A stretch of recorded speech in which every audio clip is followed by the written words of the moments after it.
Tune in to Sports 360 with Ahmed Hamad. Sports 360 के एक जबरदस्त से एपिसोड के साथ बारिश में इस्लामाबाद से आपके साथ मौजूद हूँ आवाज सिद्दीकी और viewers India versus England fourth cricket test match fifth and final day India ने 157 रन से जीतकर 5 मैच की सीरीज में 2-1 की लीड हासिल कर ली। England earlier resumed their second innings at the overnight score of 77 without loss, needing another 291 runs in 90 overs in the whole day's play. Or they failed to do so, and they were all out for just 210 runs. और लग रहा था चौथे दिन या throughout the test match कि India जो है ये मैच नहीं जीत सकता, क्योंकि इंडिया की टीम पहली इनिंग्स में 127 for 7 होने के बाद मैच में वापस आई थ्रू ऋषभ पंत एंड शार्दुल ठाकुर। और शार्दुल ठाकुर जिसका हमने कहा कि दोनों इनिंग्स में उन्होंने हाफ सेंचुरी स्कोर की। India made 191 run in their first inning and in reply England scored 290 run and thus getting a lead of 99 run.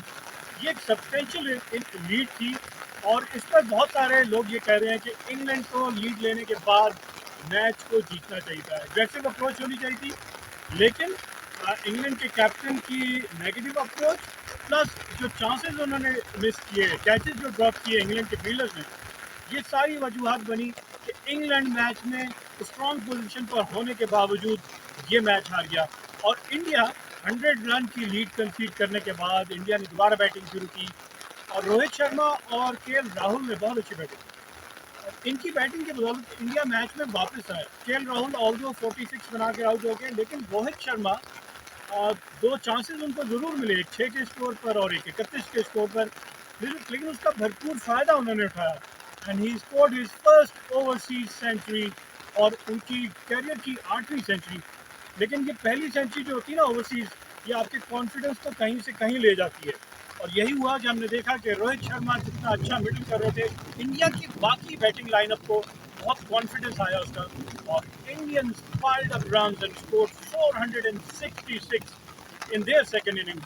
और उसके बाद से 466 एक ऐसा टोटल हो गया कि हम देखें कि राहुल अगर 46 बनाकर आउट हो गए तो, लेकिन चेतेश्वर पुजारा के साथ एक ज़बरदस्त पार्टनरशिप थी 150 और रन की। ये जो 150 रन की पार्टनरशिप थी, इंडिया को लीड मिल गई इसकी वजह से। फिर कैप्टन कोहली आए, उन्होंने भी 50 रन बनाए और फिर ऑलराउंडर्स और लो डाउन दी ऑर्डर अगर हम देखें, ऑल्दो के अजिंक्य रहाणे सिफर पे आउट हो गए, लेकिन शार्दुल ठाकुर और ऋषभ पंत इन दोनों ने 7वीं विकेट की पार्टनरशिप में 100 रन ऐड किए और इंडिया का टोटल 400 प्लस लेकर गए। और फिर टेल की बात करूं तो टेल ने भी दोबारा, जिसमें उमेश यादव और जसप्रित बुमराह दोनों ने 25 और 24 रन बनाए और इंडिया का टोटल 466 लेकर गए। जवाब में इंग्लैंड के ओपनर्स ने बहुत अच्छा सेट किया फाइनल डेज पे, क्योंकि चौथे दिन 30 ओवर्स बैटिंग की और 30 ऑड ओवर्स में उन्होंने 77 रन बनाए और कोई विकेट नहीं गिरी उनकी। सबसे बड़ी बात ये थी कि हम ये कह रहे थे कि अगर इंडिया ने चौथे दिन खेल के इख्तिताम तक 1 या 2 या 3 विकेट ले ली तो इंडिया बहुत स्ट्रॉन्ग पोजीशन पर जाएगा। खेल शुरू हुआ और इंग्लैंड में विदाउट लॉस तो 77, तो बहुत सारे लोगों का ख्याल ये था कि अगर लंच तक इंग्लैंड की मजीद कोई विकेट ना गिरे और इंग्लैंड का टोटल 150 प्लस हो जाएगा तो England would be in very good position to chase down the rest of the target. लेकिन ऐसा नहीं हुआ। लंच तक ऑल्दो के 130 for 2 ही रहा। उसके बाद देखा गया कि जो बॉलर्स का रफ बन गया था ओवर द विकेट बॉल करने पे फास्ट बॉलर्स का, उसका भरपूर फ़ायदा उठाया रविंद्रा जडेजा ने, Indian left arm leg spinner. उनकी सिलेक्शन के हवाले से भी बहुत सारी बातें हुई प्रोग्राम में, उसको भी डिस्कस करेंगे।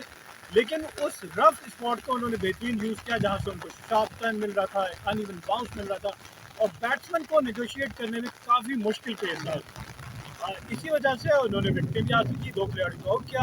लेकिन man of the moment, man of the match, जो जिसने गेम की कॉम्प्लेक्शन बिल्कुल चेंज कर दी, compelling reverse swing bowling by Jasprit Bumrah, जिसमें उन्होंने 2 खिलाड़ी को आउट किया 4 रन केवल 6 ओवर्स में। एक ऐसा स्पेल था कि मैच टोटली डिफरेंट नज़र आया उसके बाद आपको। और उसकी वजह क्या है कि जब रविंद्र जडेजा रफ को बॉल को पिच कर रहे थे, ऑल्दो के आउटफील्ड आप देख रहे होंगे ओवल में बिल्कुल लश ग्रीन थी और उस लश ग्रीन में बॉल इतना रफ नहीं होता कि आप रिवर्स स्विंग के लिए उसको इस्तेमाल कर सकें। लेकिन रविंद्र जडेजा जो रफ में बॉल को पिच कर रहे थे, एक साइड बॉल की रफ होना शुरू हो गई और उसके बाद से वो बॉल बन जाता है रिवर्स स्विंग के लिए, और उसका भरपूर फ़ायदा उठाया जसप्रीत बुमराह ने, एंड ही टुक 2 विकेट और 4 रन इन 6 ओवर्स। इसके बाद क्या हुआ कि इंडिया ने थोड़ा सा वेट किया कि नया बॉल ना ले इंडियन कैप्टन विराट कोहली ने। क्यों कि शार्दुल ठाकुर बहुत अच्छा रिवर्स स्विंग कर रहे थे, उन्होंने भी 2 खिलाड़ी को आउट किया। बाद में जब नया बॉल लिया गया तो उमेश यादव ने फ़ौरन उस नए बॉल से तो उनकी जो रिमेनिंग विकेट थी टेल एंडर थी उनको आउट किया, और इस तरह ये मैच 157 रन से जीता। एक और इस मैच की खास बात यह है कि Indian spare fast bowler Jasprit Bumrah completed his 100th wicket in Test cricket by taking a wicket off Oli Pope। इससे पहले ये रिकॉर्ड कपिल देव के पास था कि इंडिया की तरफ से तेज तरीन 100 विकेटें उन्होंने हासिल की थी, और ये अब रिकॉर्ड जसप्रीत बुमराह के पास आ गया जिन्होंने 24 टेस्ट मैचेस में 100 खिलाड़ी को आउट करके इंडिया की तरफ से fastest 200 wicket as fast bowler वो बन चुके हैं। थोड़ी सी और डिटेल्स इसमें ये है कि इंग्लैंड ये होप कर रहा था कि अगर वो ये रन चेज डाउन कर लेता है तो वो थर्ड कंसेक्टिव समर होगा कि वो एक टोटल को चेज करके और मैच जीत जाते हैं। इससे पहले उन्होंने ऑस्ट्रेलिया और पाकिस्तान के अगेंस्ट चेज करके मैचेस जीते हुए थे, लेकिन इस दफ़ा ऐसा ना हो सका। क्यों? इंडिया ने एग्रेसिव कैप्टनसी में कहूँगा विराट कोहली की तरफ से कि उन्होंने फील्डर्स 4th डे अगर आप उनके स्पिनर का रविंद्र जडेजा की बॉलिंग देखें तो बैट्समैन के आगे उन्होंने शॉर्ट लेग तो लिया हुआ था लेकिन सिली मिड ऑफ नहीं लिया हुआ था। और मुझे एक बड़ी मशहूर बात राशिद लतीफ़ की याद आती है कि राशिद लतीफ़ कहते हैं जब स्पिनर्स बॉल कर रहे हो तो अगर आपने सिली मिड ऑफ और मिड ऑन ना ली हुई हो, शॉर्ट लेग ना लिया हुआ हो, तो बैट्समैन के ऊपर से एक वो साइकोलॉजिकल प्रेशर ख़त्म हो जाता है। उसकी आंख के सामने अगर फील्डर्स खड़े रहेंगे तो वो प्रेशर फील करता है और फिर वो डर के खेल रहा होता है कि कहीं बॉल पॉप अप हो जाए ग्लव से या पैड से या बैट एंड पैड होकर इनके हाथों में न चले जाए। कि जब रविंद्र जडेजा ने बॉल किया तो इंडियंस ने पूरा प्रेशर अप्लाई किया और क्लोज इन फील्डर ज़्यादा रखे, जिसकी बात कर रहा हूँ कि सिली मिड ऑफ और सिली मिड ऑन, और इसके साथ साथ short leg, first slip, second slip, थोड़ा सा गली साइड, एक प्रेशर नज़र आया और ओपन कर दिया बाउंड्री एरिया को कि बैट्समैन को गैम्बल कर रहे थे कि आप शॉट खेलना चाहते हैं तो खेलें। क्यों कि वो चाहते थे कि शॉट खेलेगा बैट्समैन तभी उसको चांसेस मिल जाएंगे स्पिनर्स को, और वही हुआ, उसका भरपूर फायदा उठाया। तो मैं इंटेलिजेंट कैप्टेंसी और बॉलिंग कहूँगा from Virat Kohli and Ravindra Jadeja. Rohit Sharma for his brilliant 127 was declared man of the match, लेकिन पोस्ट मैच प्रेस कॉन्फ्रेंस में विराट कोहली से बात की गई कि रविचंद्रन अश्विन को क्यों नहीं खिलाया गया, क्या इसका प्रेशर था। और इसका प्रेशर क्या था कि उन्होंने कहा कि जो भी फर्स्ट क्रिएट किया जा रहा है on social media and others, तो उसका वो इतना केयर नहीं कर सकते, उनका अपना एक फैसला है, उसको वो बैक करते हैं क्योंकि उनका कहा कि पूरी टीम का एक मजमूई ये फैसला होता है कंडीशंस देखते हुए। और ये फर्स्ट किसका क्रिएट किया हुआ है, रविचंद्रन अश्विन की मिसेज हैं, उन्होंने कहा कि रविचंद्रन अश्विन को नहीं खिलाया जा रहा। उनको बहुत सारी इसके बारे में उन्होंने एक वीडियो भी शेयर की कि उनकी बेटी जो है वो खड़ी हुई है और ग्राउंड के मिडल में ढूंढ रही है रविचंद्रन अश्विन कहाँ है।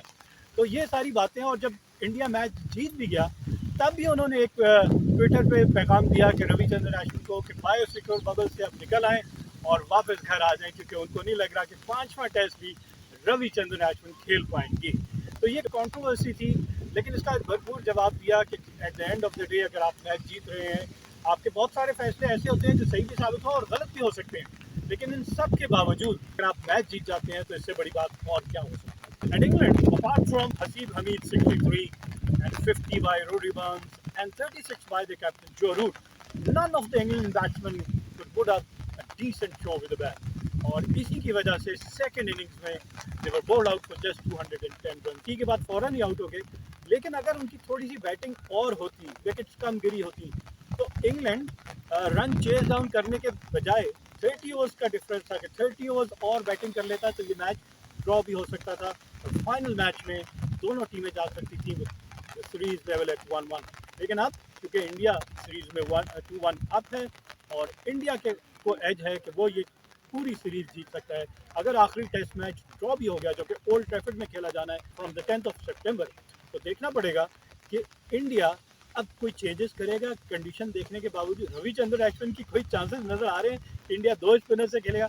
अच्छा, जो रीज़न उन्होंने दिया कि रविंद्र जडेजा को क्यों खिलाएंगे, उसका रीज़न उन्होंने ये दिया कि इंग्लैंड की टीम में 4 लेफ्ट हैंडेड बैट्समैन हैं और लेफ्ट हैंडेड बैट्समैन को रफ के बाद उनके ख्याल में ये था कि लेफ्ट आर्म लेग स्पिनर ज़्यादा सूटेबल होगा rather than right arm off spinner.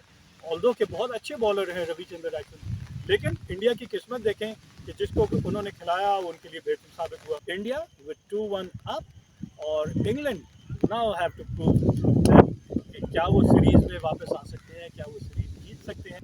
तो खैर एनीवेज, आज का प्रोग्राम इसी के साथ हम खत्म करते हैं। अपने मेजबान अहमद हम्माद को इजाजत दीजिए। Keep on watching Sports 360 with Ahmed Hamad for latest news, views, and interviews of sports personalities from around the world.